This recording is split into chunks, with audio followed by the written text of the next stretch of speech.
चंपाई सोरेन के सहारे भारतीय जनता पार्टी यानी कि बीजेपी ने झारखंड की सत्ता में आने के सपने सजाए थे, तो वहीं चंपाई ने भी राज्य का सीएम बनने का सपना देखा था। लेकिन दोनों का ही सपना चकनाचूर हो गया। दोनों एक साथ आए और सपने की धज्जियां उड़ गईं। लेकिन गौर करने वाली बात यह है कि इन सब में सबसे ज्यादा नुकसान अगर किसी का हुआ है तो वो है चंपाई सोरेन। बीजेपी को कोई खास फर्क नहीं पड़ा।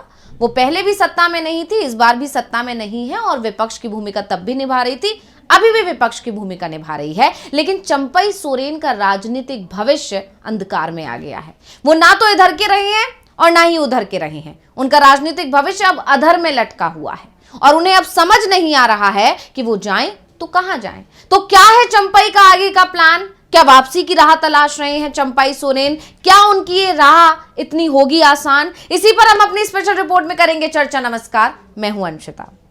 चंपाई सोरेन जब बीजेपी में शामिल हुए तो बीजेपी के दिग्गजों को आलाकमान का यह फैसला बिल्कुल पसंद नहीं आया था। जब चर्चाएं ही चल रही थी कि चंपाई शायद बीजेपी का दामन थाम सकते हैं, तब उस दौरान भी जो बीजेपी के दिग्गज नेता हैं वो आलाकमान को लगातार समझाने में लगे हुए थे कि चंपाई अगर बीजेपी के साथ आएंगे तो नुकसान बीजेपी को होगा। लेकिन उस वक्त बीजेपी आलाकमान ने अपने दिग्गजों की बात नहीं मानी और चंपाई को बीजेपी में शामिल किया और नतीजा ये हुआ कि बीजेपी के अपने ही नेता चंपाई की एंट्री से नाराज हो गए। दावा यहां तक किया गया कि चंपाई के सहारे से जिस कोल्हान को जीतने का सपना बीजेपी देख रही थी, उसी कोल्हान में बीजेपी के ही लोग चंपाई को हराने की कोशिश में लग गए और नतीजा यह हुआ कि कोल्हान रीजन की 14 में से सिर्फ 3 ही सीटें बीजेपी के खाते में आ सकी।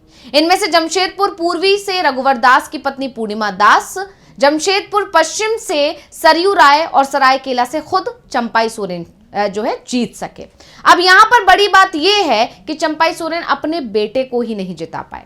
यानी चंपाई, जिन्हें कि कोल्हान का टाइगर कहा जाता है, वो बीजेपी को कोई फायदा नहीं पहुंचा पाए, अपने बेटे को नहीं जिता पाए। क्योंकि जो 3 सीट बीजेपी के खाते में आई, उसमें से चंपाई की सीट को अगर हटा दिया जाए तो बाकी की दोनों ही सीटें बीजेपी के उम्मीदवारों ने अपने प्रभाव से जीती हैं। यानी चंपाई का उसमें कोई रोल नहीं है, क्योंकि पूरे चुनाव के दौरान तो यह भी देखा गया कि जिस तरह से खासकर सरायकेला सीट पर, पहले तो पूरी कोल्हान रीजन में और खासकर सरायकेला सीट पर हेमंत सोरेन ने इतनी अच्छी फील्डिंग कर दी थी कि चंपाई सोरेन किसी और सीट पर तो ध्यान दे ही नहीं पाए। वो अपनी ही सीट पर फंसे रह गए, क्योंकि चंपाई सोरेन को हराने के लिए हेमंत सोरेन ने अपने कार्यकर्ताओं से साफ साफ निर्देश दे दिए थे कि सरायकेला सीट और कोल्हान रीजन में बीजेपी को कड़ी शिकस्त मिलनी चाहिए और हेमंत सोरेन की वो जो तैयारी थी वो नतीजों में साफ साफ दिखाई भी दी। खासकर कल्पना सोरेन कई बार सरायकेला सीट और दूसरी जो कोल्हान रीजन की सीट्स हैं उन पर बार बार गई और मैया सम्मान योजना का प्रचार प्रसार किया, महिलाओं से संवाद किया और उसका असर चुनावी नतीजों में दिखाई भी दिया। और इसी के बाद से चंपाई का राजनीतिक भविष्य अंधकार में नजर आ रहा है, क्योंकि बीजेपी को उनके आने से जब कोई अब फायदा नहीं मिला है, बीजेपी को जीत हासिल नहीं हुई, यहां तक कि कोल्हान में भी बीजेपी अच्छा प्रदर्शन कुछ नहीं कर पाई, तो अब उन्हें ज्यादा तवज्जो नहीं देने वाली है। यानी जो चंपाई सपना सजा रहे थे बीजेपी में कुछ अच्छा हासिल करने का, वो सपने अब उनके चकनाचूर हो चुके हैं।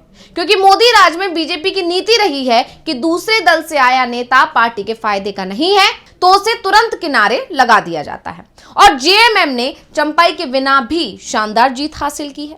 ऐसे में हेमंत सोरेन को तो उनकी जरूरत पहले भी नहीं थी और आगे भी नहीं रहने वाली है। लेकिन इन तमाम खबरों के बीच एक खबर ये आ रही है कि चंपाई अपनी गलती अब सुधारना चाहते हैं। दावा किया जा रहा है कि चंपाई घर वापसी करने की राह तलाश रहे हैं।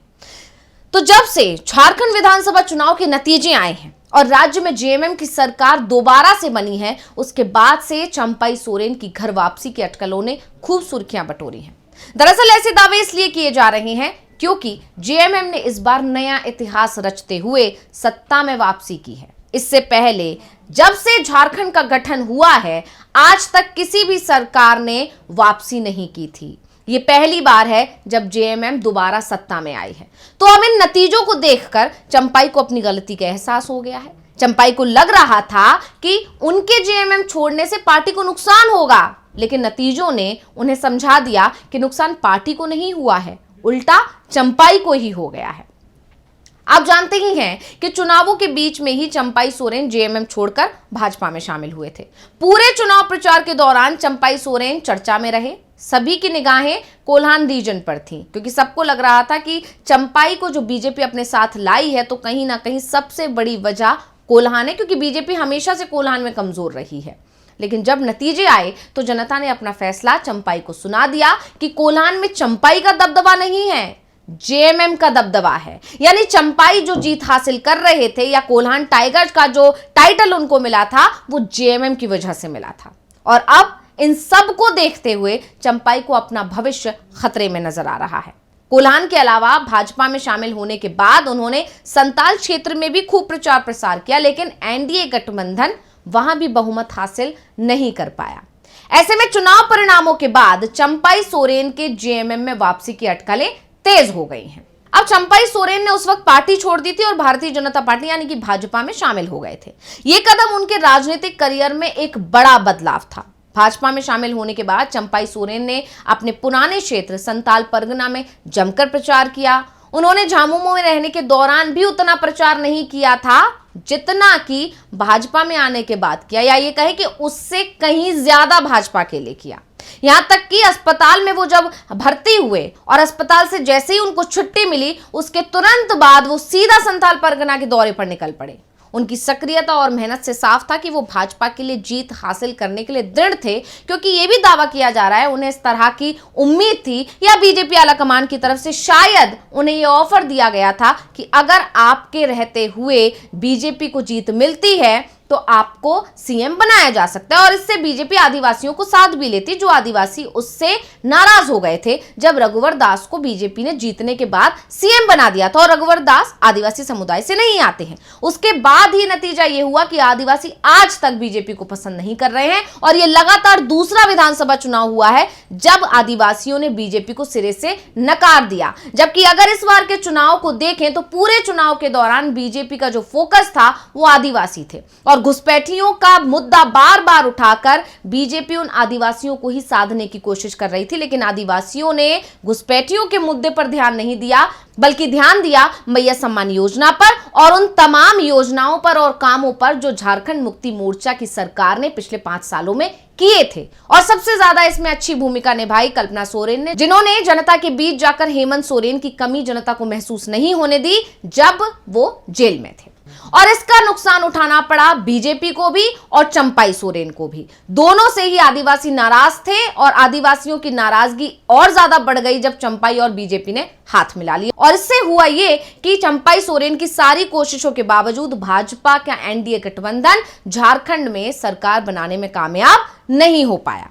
अब चुनाव परिणाम आने के बाद झारखंड की राजनीति में एक नई चर्चा शुरू हो गई। ये चर्चा थी चंपाई सोरेन की झामुमो में वापसी की। हालांकि चंपाई सोरेन ने इन सभी अफवाहों को खंडन किया है। अभी तक उन्होंने कई मीडिया संस्थानों को दिए इंटरव्यू में साफ तौर पर कहा है कि वो झामुमो में वापसी नहीं कर रहे हैं। उन्होंने सोशल मीडिया पोस्ट पर भी इन खबरों को अफवाह बताया है। चंपाई सोरेन के इस खंडन के बाद उनके राजनीतिक भविष्य को लेकर कई सवाल उठने लगे हैं। अब देखना होगा कि आने वाले समय में चंपाई सोरेन क्या फैसला लेते हैं। हालांकि कुछ जानकारों का यह भी कहना है कि जेएमएम विधानसभा चुनाव में करारी शिकस्त देने के बाद अब विपक्षी भारतीय जनता पार्टी को एक बड़ा झटका देने की तैयारी में जुट गई है। जेएमएम अपने उन नेताओं को वापस लाने का प्लान पर काम कर रही है जो चुनाव से पहले दल छोड़ गए थे। लिस्ट में पूर्व सीएम चंपाई सोरेन का नाम तो सबसे ऊपर है और इसके लिए हेमंत सोरेन की पार्टी ने बाकायदा एक प्लान बनाया है। दावा किया जा रहा है कि चंपाई सोरेन को 2 ऑफर दिए जाएंगे, जिसमें से पहला एक ये है कि झारखंड मुक्ति मोर्चा दिल्ली की राजनीति का ऑफर देकर उनकी सीट सरायकेला से उनके बेटे को विधायक बनवा सकती है।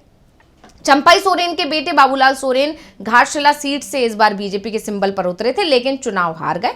और दूसरा ऑफर यह है कि चंपाई पहले की तरह ही जेएमएम में शामिल हो जाएं और शामिल होकर हेमंत सोरेन की सरकार में मंत्री बन जाएं। अब यह कहा जा रहा है कि फैसला चंपाई सोरेन को लेना है। हालांकि चंपाई सोरेन अभी तक ये लगातार कह रहे हैं कि वो शामिल नहीं होंगे जेएमएम में, लेकिन अंदर खाने से जो खबरें आ रही हैं वो ये कि चंपाई को इस वक्त जेएमएम में वापसी करने के अलावा कोई और रास्ता नजर ही नहीं आ रहा है। बस अब देखना यह है कि वो कब इस बात का ऐलान करते हैं। तो रिपोर्ट आपको कैसी लगी हमें कमेंट करके अपनी राय जरूर दीजिएगा। इसी के साथ इस वीडियो को लाइक करें और मुझे दीजिए इजाजत। देखते रहिए टीवी लाइव। नमस्कार।